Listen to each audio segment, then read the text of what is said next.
Welcome to జనం మాట. నేను మీ చంద్ర. రాష్ట్రంలో ఎన్నికలు దగ్గర పడుతున్న నేపథ్యంలో టీడీపీ జనసేన జెండా సభలతో ముందుకెళ్తే వైఎస్ఆర్సీపీ ఆల్రెడీ సిద్ధం సభలతో ముందుకెళ్తుంది. ఇదే నేపథ్యంలో జనసేన అధినేతను ఉద్దేశించి కాపు ఉద్యమ నేత ముద్రగడ పద్మనాభం గారు ఒక లేఖ రాశారు. ఆ లేఖ సారాంశం ఏంటో ఒకసారి లేఖ చదివే ప్రయత్నం అయితే చేద్దాం. మిత్రులు గౌరవ పవన్ కళ్యాణ్ గారికి ముద్రగడ పద్మనాభం నమస్కారములు. 2019 ఎన్నికల ముందు కవత్తు సందర్భంగా కిర్లపూడి వస్తానని కబురు పంపారు. అయితే అయోధ్య వెళ్ళొచ్చిన తర్వాత కిర్లపూడి వస్తానని మరోసారి కబురు పంపించారు. ఎటువంటి కోరికలు లేకుండా మీతో కలుస్తారని చెప్పడం జరిగింది.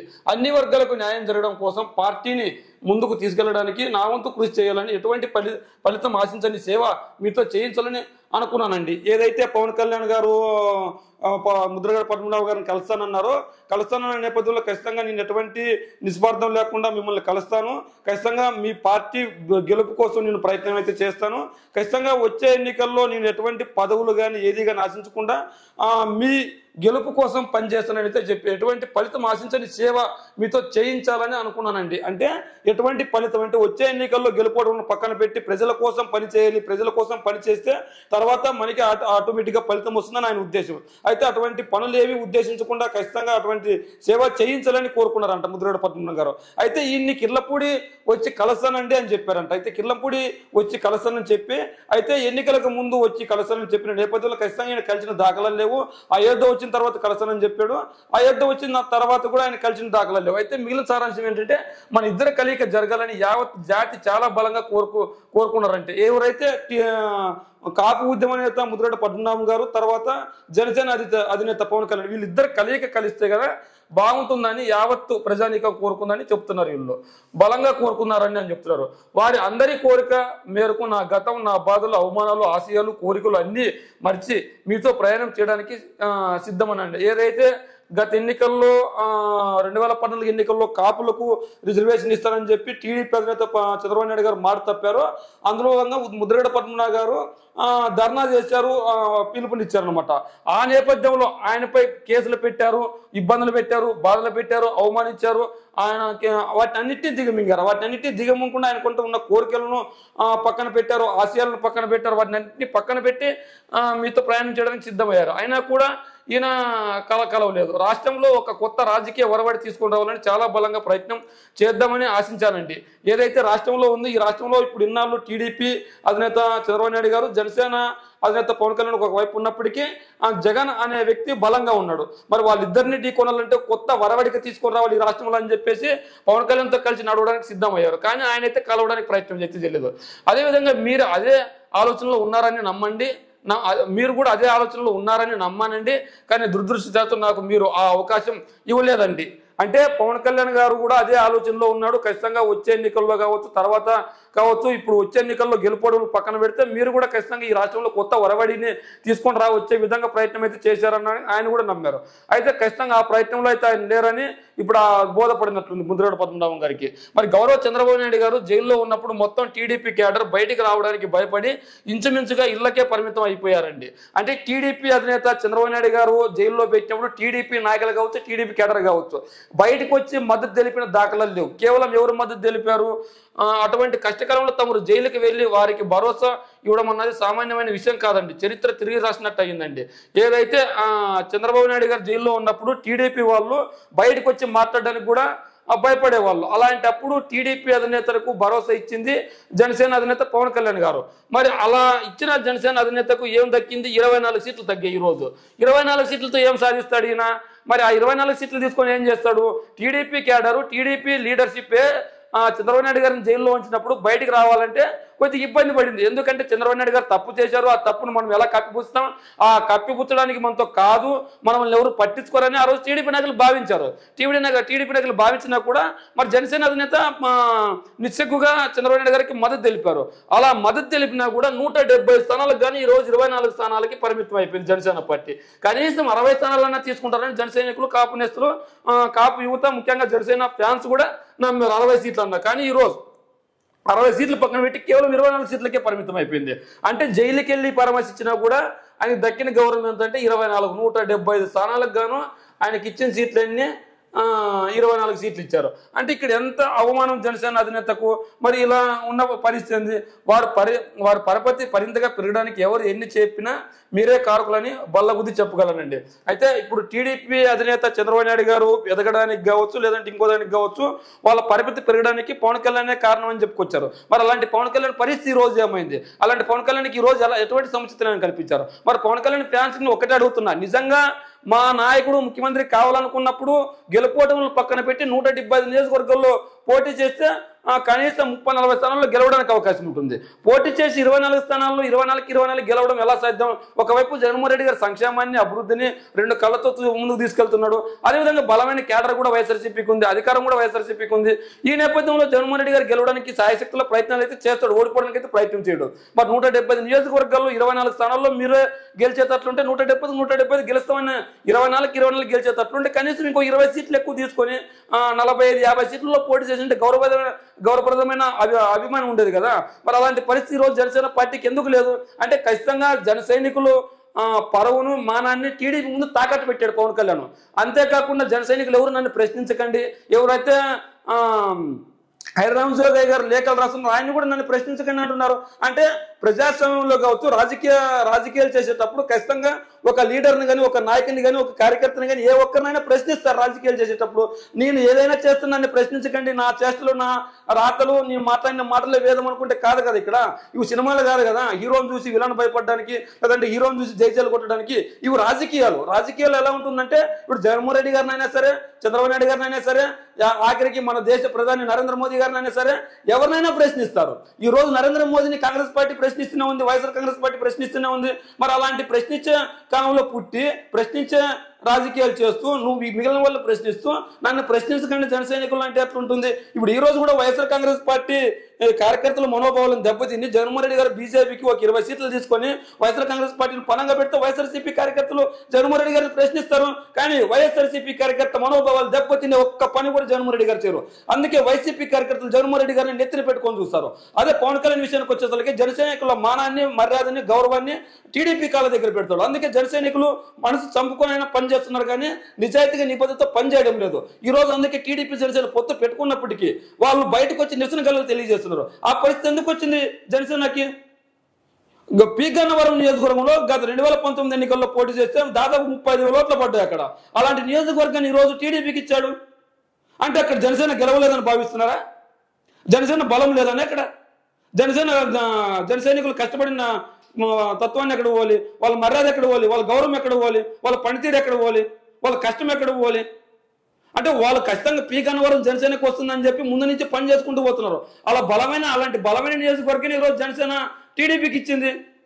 మరి ఉభయ గోదావరి జిల్లాలో దాదాపు 30 సీట్లు ఉన్నాయి. ఆ 30లో కనీసం 30 తీసుకోవాలి కదా, మిగిలిన చోట్ల 10 తీసుకోవాలి కదా. మరి జన సైనికులు అన్ని రోజులు కష్టపడి పని చేస్తే ఈ రోజు జన సైనికులు మిగిల్చింది ఏంటి? అలాంటి జన సైనికులు నిన్న జెండా సభలో నన్ను ప్రశ్నించకండి, నాతో మాట్లాడకండి, నేను చెప్పిందే వేదం, నేను చేసిందే వేదం అంటే ఎట్లా? అంటే నువ్వు చెప్పింది టీడీపీ కోసం పనిచేయాలా, టీడీపీ గెలుపు కోసం పనిచేయాలా? జన సైనికులు నాయకులు కాకూడదా? ఈ రోజు 5 సీట్లలో ప్రకటించి 24 సీట్లలో కూడా 24 మందిని ఎందుకు ప్రకటించలేకపోతున్నావు? అంటే జన సైనికులు నాయకత్వాన్ని లక్షణాలు తయారు చేయలేకపోయావా? కేవలం జెండా మోసే కూలీలాగే ఉంచగలుగుతున్నావా? ఈ రోజు ఒక నాయకుడు పోతే ఇంకో నాయకుడిని సిద్ధంగా తీసుకోవడానికి జగన్మోహన్ రెడ్డి గారు ఉన్నారు. పోతే నేను బ్రతిమలాడే పరిస్థితి కూడా లేదు. కానీ జనసేనలో పరిస్థితి ఎందుకు లేదు? టీడీపీలో పరిస్థితి ఎందుకు లేదు? టీడీపీ సంగతి పక్కన పెడితే జనసేన ఎందుకు 10 సంవత్సరాలు ఒక్క సీటు మాత్రమే గెలిచింది? 15 సంవత్సరాలు రాజకీయాలు చేసి, దాదాపు 10 సంవత్సరాలు రాజకీయాలు చేసి ఒక్క సీటు మాత్రం ఎందుకు గెలిచింది? మరి వైఎస్ఆర్ కాంగ్రెస్ పార్టీ 151 సీట్లు ఎలా గెలవగలిగింది? అంటే నాయకులకి, కార్యకర్తలకి భరోసా ఇవ్వాలి. ఫస్ట్ మనం గెలుస్తున్నాం మన భరోసా ఇవ్వాలి. మన వల్ల కాదు, మనం త్యాగం చేయాలి, మనం వదులుకోవాలి. ఇలాంటి మాటలు ఎలా మాట్లాడతారు?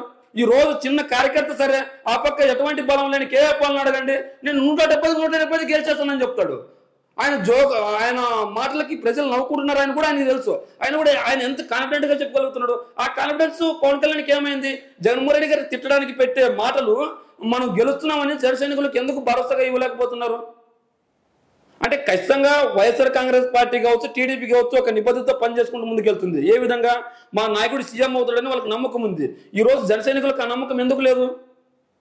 అంటే ఖచ్చితంగా జనసేన అధినేత కేవలం ఇంకొకరిని గెలిపించడానికి మాత్రమే ఉన్నాడు. అదేవిధంగా ఇంకా ఏం రాసుకొచ్చారు, గౌరవ ప్రజలు ఇంచుమించుగా అందరూ మిమ్మల్ని ఉన్నత స్థాయిలో చూడాలని తగదగలరండి. అంటే ఒక జన సైనికులకు మాత్రమే కాకుండా ప్రజల మొత్తం యావత్తు ఆంధ్ర ప్రజల మొత్తం మిమ్మల్ని ఉన్నత స్థాయిలో చూడాలనుకుంటే ఈ రోజు మీ పరిస్థితి ఏంది? జగన్మోహన్ రెడ్డి గారు తిట్టడానికే మీ పని అయిపోయింది. ఇక్కడున్న సమస్యల గురించి ప్రశ్నించండి, ఇక్కడ లేని అభివృద్ధి గురించి ప్రశ్నించండి. ఈ రోజు టీడీపీ కావచ్చు, వైఎస్ఆర్సీపీ కావచ్చు, 2014లో టీడీపీ అధికారంలోకి వచ్చింది, 19లో వైఎస్ఆర్సీపీ అధికారంలోకి వచ్చింది. ఇంకోసారి అధికారంలోకి రావడానికి వైఎస్ఆర్ కాంగ్రెస్ పార్టీను టీడీపీ రెండు పార్టీలు బలంగా పనిచేస్తున్నాయి. మరి మీరు ఎందుకు పని చేయలేకపోతున్నారు? మిమ్మల్ని ఉన్నత స్థాయిలో చూడాలని జన సైనికులే కాదు యావత్ ప్రజలు కూడా ఆశిస్తున్నారని ముద్రగడ పద్మనాభ గారు చెప్తున్నారు. మరి మీరు ఎందుకు లేరు అక్కడ? పవర్ షేరింగ్ కోసం ప్రయత్నం చేసి అసెంబ్లీ సీట్లు 82 సంవత్సరాలు ముఖ్యమంత్రిగా ముందుగా మిమ్మల్ని చేయమని కోరి ఉండాలండి. ఆ సాహసం మీరు చేయలేకపోవడం చాలా బాధాకరం అండి. ఏదైతే మిమ్మల్ని దాదాపు అందరూ 50-60 సీట్లు అడిగారు, కానీ ముద్రగడ పద్మనాభ గారు మీరు 175 నియోజకవర్గాలు 80 సీట్లన్నా తీసుకొని ఉండాల్సింది. 80 సీట్లన్నా తీసుకొని ఉంటే మీకు గౌరవం ఉండేది. కనీసం అధికారంలోకి వచ్చింటే ముందుగా 2 సంవత్సరాలు ముఖ్యమంత్రి కావాలని కోరేవాళ్ళు. ఈ రోజు బేసరత్తుగా ముఖ్యమంత్రి పదవి గురించే మాట్లాడట్లేదు. మీరు నిజంగా చంద్రబాబు నాయుడు గారి గురించి ఏమన్నారు? నిన్న ఆయన అనుభవం మనకు ఉపయోగపడుతుందండి అన్నారు. 2014 ఎన్నికలప్పుడు ఆయన అనుభవం ఉపయోగపడుతుందనే కదా మీరు ఆయనకు బేసరత్తుగా మద్దతు ఇచ్చారు. కనీసం 10 స్థానాల్లో కూడా ఆ రోజు పోటీ చేయకుండా, మరి అలా పోటీ చేయకుండా మీరు ఆయన బేసరత్తుగా మీరు ఆ రోజు మద్దతు తెలిపితే, మరి ఆ రోజు ఎందుకు టీడీపీ మనకి మంచి చేయలేకపోయింది? మరి ఎందుకు ఆ రోజు రుణమాఫీ చేయలేకపోయింది? ఎందుకు అడగలేకపోతున్నావు? ఇంటికో యుద్ధాలు ఇస్తున్నావు చంద్రబాబు నాయుడు గారు 2014 ఎన్నికలప్పుడు ఎందుకు ఇవ్వలేదని ప్రశ్నించలేదు. రుణమాఫీ చేస్తున్నాను ఎందుకు చేయలేకపోయినా ప్రశ్నించలేదు. డ్వాక్రా మహిళలకు రుణమాఫీ ఎందుకు చేయలేకపోయినా ప్రశ్నించలేదు. నిరుద్యోగ వృత్తి ఇస్తున్నాను ఎందుకు ఇవ్వలేకపోయినా చంద్రబాబుని ప్రశ్నించలేకపోతున్నావు. ఆంధ్ర ప్రజలు మొత్తం నిన్ను సీఎం సీట్లో కూర్చోాలని చూస్తుంటే మీరేమో వాళ్ళకు కూడిగం చేయాలని చూస్తున్నారు. ఇది ఎంతవరకు కరెక్ట్? అదేవిధంగా మనం ఇక్కడ 40 సంవత్సరాల రాజకీయ జీవితంలో డబ్బు కోరడం కానీ, పదవుల కోసం పెద్ద నాయకుల గుమ్మాల వద్ద పడిగాపులు కాయడం కానీ చేయలేదండి. భగవంతుని ఆ పరిస్థితికి రాకుండా తరచూ అంటే ఇక్కడ ముద్రగడ పద్మనాభ గురించి రాసుకొచ్చారు. అయితే 40 సంవత్సరాల రాజకీయాల్లో ఉన్నాను, కానీ ఈ 40 సంవత్సరాల్లో కూడా ఎప్పుడే కానీ డబ్బు కానీ పదవులకు కానీ ఉన్నత స్థాయిలో ఉండాలని ఏ ఒక్కరిని కోరలేదు. నిజాయితీగా రాజకీయాలు చేసుకొచ్చారని చెప్పారు. అదేవిధంగా కానీ మీలాగా గ్లామర్ ఉన్నవాడిని కాకపోవడం, ప్రజల్లో పరిపతి లేనివాడిని అవ్వడం వల్ల మీ దృష్టిలో నేను లాస్ట్ గ్రేడ్ వ్యక్తిగా మరియు తుప్పుపట్టిన ఇనుము లాంటి వాడిగా గుర్తింపు పొందడం వల్ల మీరు వస్తానని చెప్పించి రాలేకపోయారు. మీ నిర్ణయాలు మీ చేతిలో ఉండవు. ఎన్నో చోట్ల పర్మిషన్లు తీసుకోవాలండి. మీ పార్టీ పోటీ చేసి 24 మంది కోసం నా అవసరం రాకూడదని భగవంతుని ప్రార్థిస్తున్నాను. మీకు ఆ 24 స్థానాల్లో పోటీ చేస్తున్నా కూడా ఆల్ ద బెస్ట్ చెప్పారు. ఈయన గొప్ప నాయకుడు ముద్రగడ పద్మనాభ గారు. ఆయన మీ 24 స్థానాల్లో పోటీ చేస్తున్నందుకు కూడా ఆల్ ద బెస్ట్ చెప్పారు. కానీ నేను తుప్పపట్టిన వాడిని ఆయన అనుకోవడం తప్పు. ఎందుకంటే ఆయన నిజాయితీ ఎంత ఉందో కాపు యూత్ను కానీ కాపు నేతలను కానీ అడిగితే తెలుస్తుంది. ఎందుకంటే ఆయన మంచి నాయకుడు, లీడర్షిప్ ఉన్న వ్యక్తి కాపు ఉద్యమ నేత ముద్రగడ పద్మనాభ గారు. ఈ రోజు ఆయనకి ప్రజలు రాకపోవచ్చు, కానీ ఆయనకంటూ ఒక సీట్ ఇచ్చి పలానా నియోజకవర్గంలో పోటీ చేయడానికి అనసిద్ధంగా గెలిచే సీటు ఏదైనా ఉందంటే ముద్రగడ పద్మనాభ గారిది. అయినా కూడా నిన్ను పెంచడానికి ఆయన తగ్గించుకుంటున్నారు. అయినా కూడా నువ్వు పని చేయాలనుకోవట్లేదు. ఈ రోజు ఇంకొకరు కొమ్ము గేయాలని చూస్తున్నావు. ఈ పరిస్థితి ఎందుకు వచ్చింది? మీరు మాట్లాడిన మాటలు మీరు ఒకసారి వినండి. అంటే మీరు 2019 ఎన్నికలప్పుడు ఎలాగైతే ఊగిపోయి మాట్లాడారో ఇప్పుడు మళ్ళీ అదే పరిస్థితి వచ్చింది. అలా ఊగిపోయి మాట్లాడాల్సిన అవసరం ఏమొచ్చింది? ఈరోజు చంద్రబాబు నాయుడు గారు కావచ్చు, జగన్మోహన్ రెడ్డి గారు కావచ్చు, లేదంటే పక్క రాష్ట్రంలో ఉన్న కేసీఆర్ కావచ్చు, అదే పక్క రాష్ట్రంలో ఉన్న రేవంత్ రెడ్డి గారు కావచ్చు, ఈ పక్క కర్ణాటకలో ఉన్న నాయకులు కావచ్చు, కుమారస్వామి గారు కావచ్చు, లేదంటే మన నరేంద్ర మోదీ గారు కావచ్చు, అమిత్ షా గారు కావచ్చు, ఏ ఒక్కరినైనా తీసుకోండి. ఒక పార్టీ అధినాయకుడు ఎంత నిబద్ధతగా మాట్లాడతాడు, ఎంత సముచిత స్థానం ఇచ్చి మాట్లాడతారు, ఇతరులను ఎలా గౌరవించి మాట్లాడతారు. నిన్ను ఎవరిని రాజకీయ విమర్శలు చేయొద్దని ఎవ్వరు అన్నారు. ఏ పార్టీ వ్యక్తులైనా ఇంకో పార్టీ వాళ్ళని రాజకీయ విమర్శలు చేస్తారు. ఈ రోజు వైసీపీ వాళ్ళు టీడీపీ వాళ్ళని చేస్తారు, టీడీపీ వాళ్ళు వైసీపీ వాళ్ళని చేస్తారు. అదేవిధంగా ఇంకో పార్టీ వాళ్ళు ఇంకో వారిని రాజకీయ విమర్శలు చేస్తారు. ఎవరే కానీ వ్యక్తిగతంగా దూషణలు చేయరు.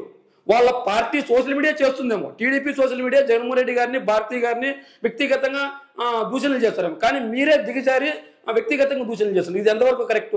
ఊగిపోవడం ఎంతవరకు కరెక్ట్? ప్రజా సమస్యలు ప్రశ్నించకపోవడం ఎంతవరకు కరెక్ట్? మరి ఈ రోజు టీడీపీకి బేసరత్తుగా మద్దతు ఇచ్చారు 24 సీట్ల కోసం. మరి 2014 ఎన్నికల్లో ఇచ్చిన హామీల గురించి ఎందుకు మాట్లాడలేకపోయింది? మరి ఇదే టీడీపీ, ఇదే జనసేన పార్టీ మనకు ప్రత్యేక హోదా 5 సంవత్సరాలు కాదు 10 సంవత్సరాల కేంద్రంతో తీసుకొని వస్తున్నారు. మరి 2019 ఎన్నికల్లో జగన్మోహన్ రెడ్డి గారు గెలిచిన తర్వాత అధికార పార్టీ నేతగా మన రాష్ట్రానికి నిధులు కావాలని చెప్పి కొద్దిగా గొప్పగా కేంద్రానికి సపోర్ట్ చేస్తూ నిధులు తీసుకొని వస్తున్నాడు. మరి మీరు ఏం చేస్తున్నారు ఈ రోజు టీడీపీ జనసేన? మీరు ఎందుకు పోరాలేదు? ఈ 5 సంవత్సరాల్లో కూడా ఒక్క ప్రత్యేక హోదా గురించి ఒక్క బహిరంగ సభ ఎందుకు పెట్టలేదు? ఒక్కటంటే ఒక్కటి ఎందుకు పెట్టలేదు? మన ప్రత్యేక రైల్వే జోన్ కోసం ఎందుకు ఒక్కటంటే ఒకటి పెట్టలేదు? మనకు ప్రత్యేక నిధుల కోసం ఎందుకు పెట్టలేదు? మనకు రావాల్సిన హక్కుల కోసం ఎందుకు పెట్టలేదు? మన ఉద్యోగాలు ఎందుకు ఇవ్వాలని పెట్టలేదు? మనకి నిధుల నియామకాలు ఎందుకు ఇవ్వట్లేదని పెట్టలేదు? తెలంగాణలో మన భూముల కోసం ఎందుకు ఒక్కరోజు అంటే ఒక్కరోజు భారీ బహిరంగ సభ పెట్టలేదు? ఎందుకు ప్రశ్నించలేకపోతుంది ఈరోజు టీడీపీ జనసేన? కేవలం జగన్మోహన్ రెడ్డి గారిని మాత్రమే ప్రశ్నించడానికి పార్టీలు పెట్టారా మీరు? ఏదేమైనప్పటికీ టీడీపీ అధినేత జనసేన అధినేత నిన్న కలయికను అయితే ప్రజలు చాలా మంది వ్యతిరేకిస్తున్నారు. అందులో భాగంగా ముద్రగడ పద్మనాభ్ గారు వ్యతిరేకించట్లేదు, కానీ ఆయన పైన కొద్దిగా గొప్ప చెప్పారు. ఏ విధంగా మీరు ఇంకో దగ్గర పర్మిషన్ తీసుకొని ఇలా చేసే పరిస్థితి, మీరు రాజకీయ భవిష్యత్తు ఏంటనేది మాకు అర్థం కాలేదు, మీరు నన్ను కలవాలన్నా ఇంకో దగ్గర పర్మిషన్ తీసుకోవాలి, ఇలాంటి పరిస్థితి ఎందుకు వచ్చిందని చెప్పేసి అలా ఆయన చెప్పుకొచ్చారు. మరి ఏదేమైనప్పటికీ ముద్రగడ పద్మనాభ్ గారు పవన్ కళ్యాణ్కి రాసిన లేఖపై, అదేవిధంగా నిన్న పవన్ కళ్యాణ్ మాట్లాడిన మాటల గురించి మీరేమనుకుంటున్నారో మీ కామెంట్ రూమ్లో తెలియజేయండి.